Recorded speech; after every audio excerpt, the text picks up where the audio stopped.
America's name derived from the Incan AMARUCA. Is this solid evidence? This is by Alexander Light on Humans Are Free. He says, I'll offer solid historical evidence that the name of the American continent was adopted from its original inhabitants rather than after the Italian explorer Amerigo Vespucci. Quoting the book The Secret Doctrine by H.P. Blavatsky, it states that worship of the dragon and the sun were universal on the earth plane. The tradition of the dragon and the sun is echoed in every part of the world. There was a time when the 4 parts of the world were covered with the temples sacred to the sun and the dragon, but the cult is now preserved mostly in China and the Buddhist countries. The dragon, however, is not the Middle Age concept of the beast with wings breathing fire. In reality, a snake. Welcome to AMARUCA, the land of the serpent gods. In his book New World Order, The Ancient Plan of Secret Societies, William S. Still shows that America was called initially the land of the plumed, feathered serpents by the Indians of Peru, meaning that they were flying, the flying serpents. Kindly support my Patreon account since YouTube has again demonetized my YouTube channel. The daily posts are 5 videos daily, and they are totally different from what I have on my YouTube channel. Thank you so much for your support and that you find all my content so interesting. You'll find the Patreon account details in the description box below.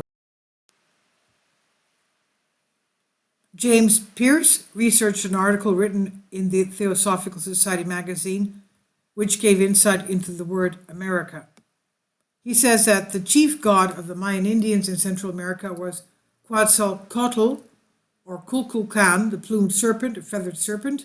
In Peru, this god was called Amaru, and the territory known as AMARUCA. Here states, AMARUCA is literally translated land of the plumed serpents. Variation, land of the great plumed serpents. He claimed that the name of America was derived from AMARUCA instead of after the explorer Amerigo Vespucci. This further proves that serpent worship was common throughout all cultures. Quote, in the most prevalent versions of American history, the origin of the name America is attributed to the Italian explorer Amerigo Vespucci. Notice the reptilian between Vespucci's feet climbing a column representing America. Just another coincidence, nothing to worry about.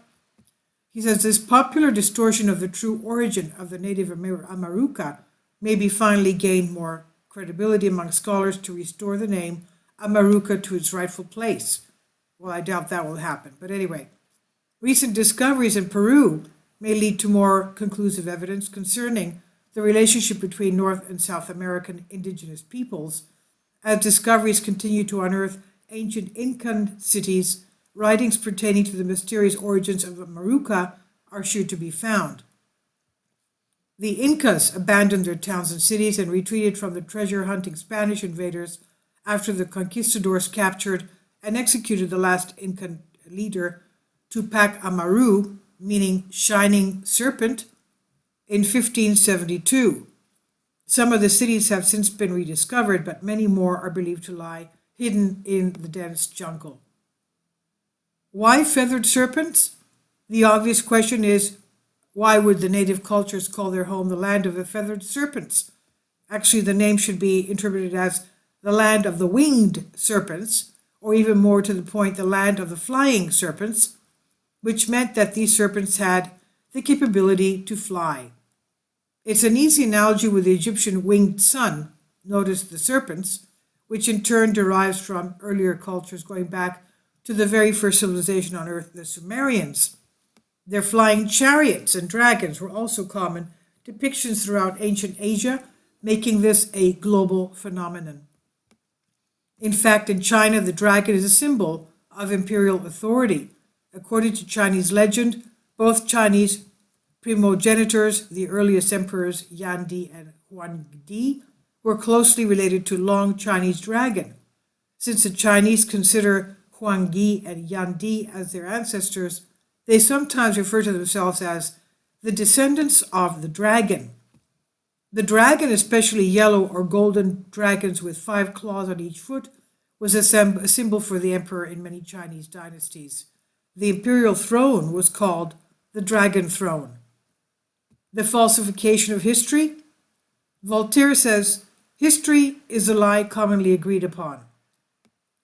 Michael Tsarian, Astrotheology and Sidereal Mythology, says, we may fairly agree that the subject of history is commonly taught is one of the most boring of all subjects, but the study of how the subject of history has been manipulated is surely one of the most interesting of all subjects. Now, why falsify history? If a reptilian species of extraterrestrials ruled the earth in ancient times, and your family was left in charge as their direct descendants, wouldn't you do the same? Please leave your comments, and thank you for your support.